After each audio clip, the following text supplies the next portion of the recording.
कोलकाता का एक गांव माधोपुर। ये महीने जनवरी का था। रात के तकरीबन 10 बज रहे थे। दो लोगों के कदम पेंटिंग की तरफ बढ़े जा रहे थे। अरे वाह यार, आज तो मजा ही आ गया।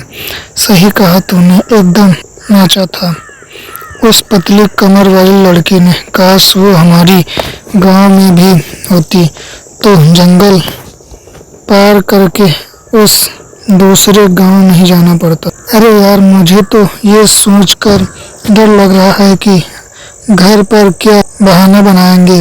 वो देख, कच्चा रास्ता आ गया। उसकी बात सुनकर महेश ने कच्चे रास्ते की तरफ देखा। उस रास्ते की तरफ कोई नहीं जाता था। तो पागल हो गया है क्या, ये जानते हुए भी कि इस रास्ते में कैसी कैसी अफवाहें फैली हुई हैं। तो मेरी बात मान, हम 5 मिनट में गांव पहुंच जाएंगे और दूसरे रास्ते से जाएंगे तो 1 घंटा लग जाएगा। उसकी बात सुनकर महेश ने फिर से उस कच्चे रास्ते की तरफ देखा। वहां इस समय सन्नाटा छाया हुआ था और वो दोनों कच्चे रास्ते की ओर बढ़ गए। दोनों अभी कुछ दूरी पर ही चले थे कि उनको किसी के जोर जोर से सांस लेने की आवाज आई। रमेश चला ही जा रहा था कि तभी उस आवाज के साथ कुछ कदमों की भी आवाज आने लगी। अरे, तो मुझे भी डरा रहा है। अंधेरा बहुत हो रहा है, हम दोनों पहुंचकर ही रोकेंगे।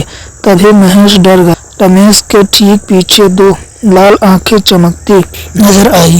तेरे पीछे कौन है? मेरे पीछे। रमेश ने जैसे ही पीछे देखा, किसी ने उसका पैर पकड़ा और उसको झाड़ियों में खींचकर लेके गया। महेश, बचाओ मुझे। वो तेजी से वहां से भाग गया। रमेश बहुत डरा हुआ था। वो डरा सा गांव की ओर भाग रहा था और जब तक वो गांव नहीं पहुंचा उसके पैर नहीं रुके। अगली सुबह जब कुछ लोगों के साथ उस रास्ते पर गया तो उसको रमेश के साथ उस रास्ते पर गया तो उसकी लाश 2 टुकड़ों में मिली। उसकी आंखों से आंसू बह रहे थे और इस कच्चे रास्ते के खौफ पूरे माधोपुर में फैल गया। इस घटना के 20 साल बाद मोहिनी, जो एक लड़की थी, वो अपनी माँ और बहन के साथ इस गांव में रहने आई थी। बेटा, हमने वो गांव छोड़कर ठीक नहीं किया। पता नहीं यहाँ के लोग कैसे होंगे। मम्मी, थोड़ा तो अरेंज करना ही पड़ेगा ना। कुछ दिन यहाँ रहेंगे तो सब कुछ ठीक हो जाएगा। तो तीनों उस घर में रहने लगे। मोहिनी उस गांव के बड़े घर में काम करके घर चलाने लगी। पड़ोस में रहने वाला एक लड़का मोहिनी को पसंद करने लगा था। उससे बात करने में थोड़ा सा डर रहा था। एक शाम जब मोहिनी अपना काम खत्म करके अपने घर पहुंची तो मेघना कहीं नजर नहीं आई और उसकी माँ काफी परेशान थी। माँ, मेघना कहाँ है? दोपहर के समय घूमने निकली थी, अभी तक नहीं आई। मैंने आसपास पता किया लेकिन वो कहीं नहीं है। मुझे वो अब बहुत डर लग रहा है। पता नहीं कहाँ होगी वो। माँ, आप डरिए नहीं, मैं अभी ढूंढ के लाती हूँ। इतना कहकर मोहिनी घर से निकली। आसपास के इलाके में देखने लगी लेकिन उसको मेघना कहीं नहीं नजर आई और वापस घर आते वक्त उसकी नज़र उसी कच्चे रास्ते पर पड़ी। सब कहीं तो देख लिया, अब तो बस यही एक जगह बाकी है।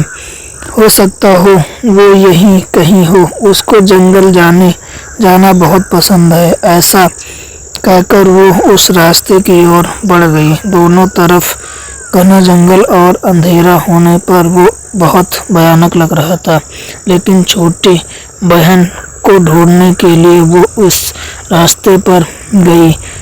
ये किसी जानवर की आवाज़ है। मेघना, तुम यहाँ हो तो जवाब दो। वो डरती हुई बड़े बड़े कदम बढ़ाने लगी कि तभी उसको महसूस हुआ कि किसी ने उसका पीछे से दुपट्टा पकड़ लिया।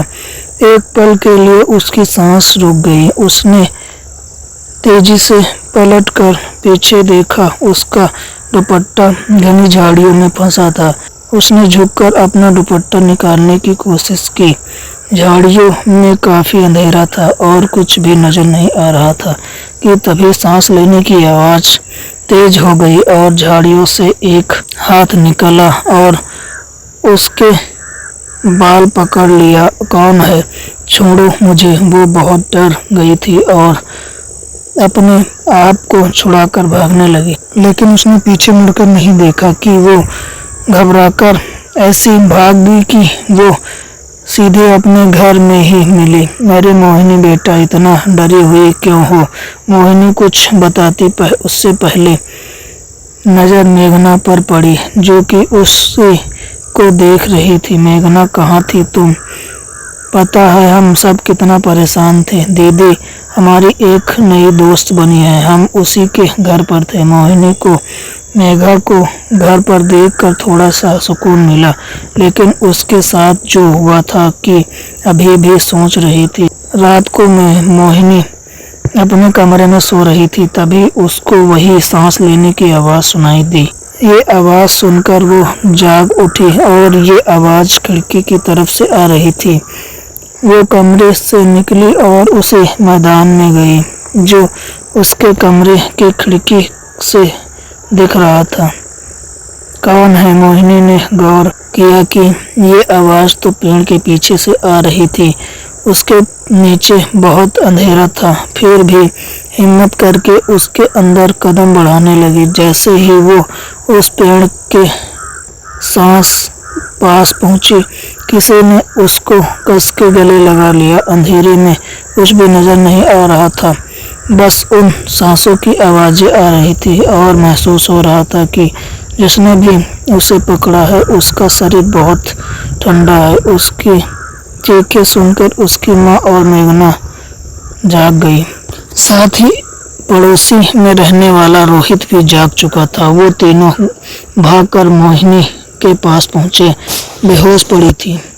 रोहित ने उसको गोद में उठाया और उसको बेड में लिटाया। क्या हो गया है मेरे बच्चे को? आखिर वो यहाँ पहुंची कैसे? माँ और मेघना बहुत बेहद डरी थी कि तभी मोहिनी को होश आ गया और आंखें खोलते ही रोहित को देखा।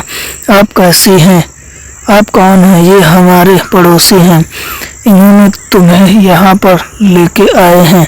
घर के पीछे क्या कर रही थी? मोहिनी ने अपने परिवार को कुछ भी बताना जरूरी नहीं समझा और उसने बात को काटते हुए कहा, वहाँ पर कोई कुत्ता बहुत जोर जोर से भौंक रहा था। उसकी आवाज़ हमें सोने नहीं दे रही थी, इसीलिए हम उसे भगाने के लिए गए थे। आपको वहाँ अकेले नहीं जाना चाहिए था, हम सभी बहुत ज़्यादा डर गए थे।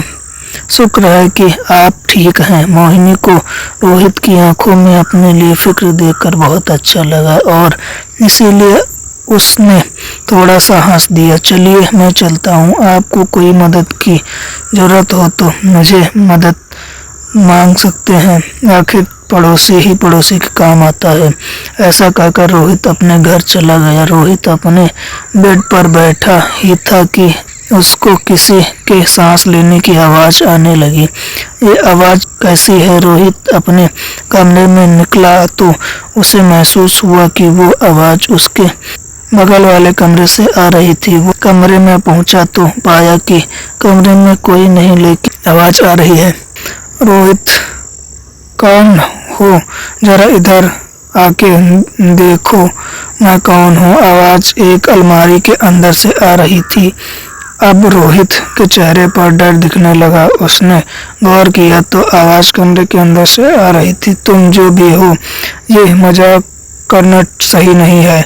वो अलमारी की ओर बढ़ा। उसने जैसे ही अलमारी का दरवाज़ा खोला तो उसके चेहरे पर गुस्सा खत्म हो गया और आंखों में डर छा गया।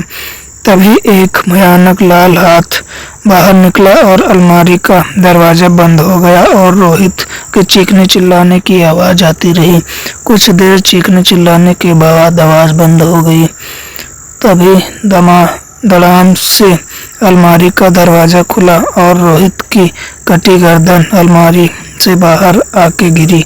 रोहित मोहिनी सिर्फ मेरी है, सिर्फ मेरी। एक तरफ अनजान शक्ति ने रोहित को खत्म कर दिया और दूसरी तरफ मोहिनी अपने घर में आराम से सो रही थी। रात को करीब 3 बजे उसको वही आवाज आने लगी। उसने उठकर देखा तो वो आवाज अभी भी उसी खिड़की से आ रही थी, लेकिन इस बार उसकी हिम्मत नहीं पड़ी कि वो जाके देख सके। इस आवाज को इग्नोर करना ही पड़ेगा। उसने अपने कानों को बंद कर लिया और सो गई।